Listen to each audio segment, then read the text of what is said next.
L'État-providence.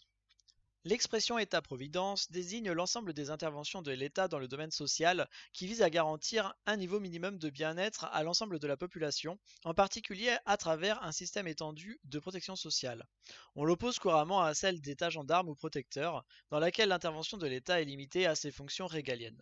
Cependant, d'après Pierre Rosan-Vallon, l'État-providence en est en réalité une extension et un approfondissement. L'expression État-providence aurait été employée pour la première fois dans un sens péjoratif par le député Émile Ollivier en 1864 afin de dévaloriser la solidarité nationale organisée par l'État par rapport aux solidarités professionnelles traditionnelles. En effet, le développement économique et l'évolution des rapports sociaux conduisent alors l'État à remplir une fonction de régulateur social de plus en plus importante, et certains observateurs craignent que la solidarité nationale n'empiète sur les solidarités traditionnelles, famille, communauté.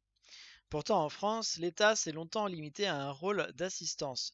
Jusqu'au début du XXe siècle, en effet, la bienséance publique a remplacé la charité de l'Église chrétienne, mais demeure réservée aux personnes dans la capacité de travailler, enfants, vieillards et infirmes. La protection des travailleurs repose sur la prévoyance individuelle ou sur une protection collective d'initiatives privées, mutuelles de salariés et institutions patronales. C'est à la fin du XIXe siècle que se substituent dans certains pays d'Europe les premiers systèmes d'assurance sociale destinés à protéger les salariés contre les risques liés à la vieillesse, à la maladie ou aux accidents du travail, aux anciens systèmes fondés sur l'assistance. Une première ébauche de l'État-providence, le Sozialstaat ou État social, voit le jour en Allemagne. Le chancelier Bismarck y met en place un système d'assurance sociale afin de contrer l'influence grandissante du socialisme au sein d'une classe ouvrière en plein développement. L'État se voit assigner une mission nouvelle, promouvoir le bien-être de tous les membres de la société. Sont ainsi mises en place l'assurance maladie en 1883, l'assurance contre les accidents du travail en 1884 et l'assurance invalidité et vieillesse en 1889. Initialement destinées aux ouvriers dont les revenus ne dépassent pas un certain plafond, ces assurances sociales sont progressivement étendues aux autres catégories professionnelles, tout en restant soumises à des conditions de ressources.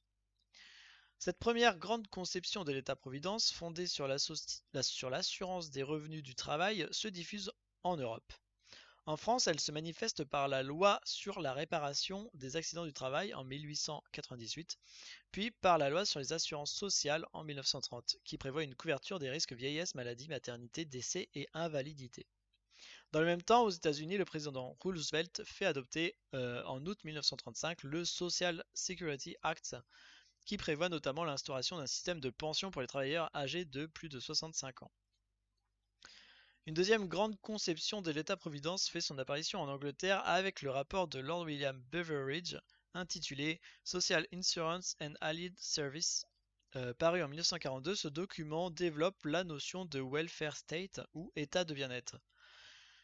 Il rejette le système d'assurance sociale réservé aux seuls travailleurs ainsi que le principe d'une assistance limitée aux plus démunis et introduit l'idée d'une protection universelle de tous les citoyens financée par l'impôt. Il plaide pour un système de sécurité sociale à la fois généralisé, chacun par sa seule appartenance à la société doit avoir le droit de voir ses besoins minimaux garantis par la solidarité nationale, unifié, une seule cotisation est nécessaire pour accéder aux différentes prestations, uniforme, les prestations sociales sont les mêmes pour tous, centralisé, le système est géré par un organisme public unique, et global, le système regroupe l'ensemble des aides et des assurances. Le système français de sécurité sociale initié par le juriste Pierre Laroque en 1945 s'inspire de ces deux grandes conceptions.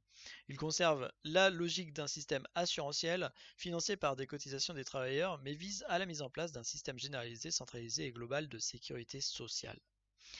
Après la Seconde Guerre mondiale, l'intervention de l'État dans l'économie et la société prend toute son ampleur avec la généralisation des systèmes de sécurité sociale et la mise en place des politiques de redistribution des revenus. Elle se traduit notamment par une hausse importante de la part des prélèvements obligatoires dans la richesse nationale, dont le taux passe ainsi de 10% du PIB au début du XXe siècle à plus de 50% du PIB dans certains pays européens.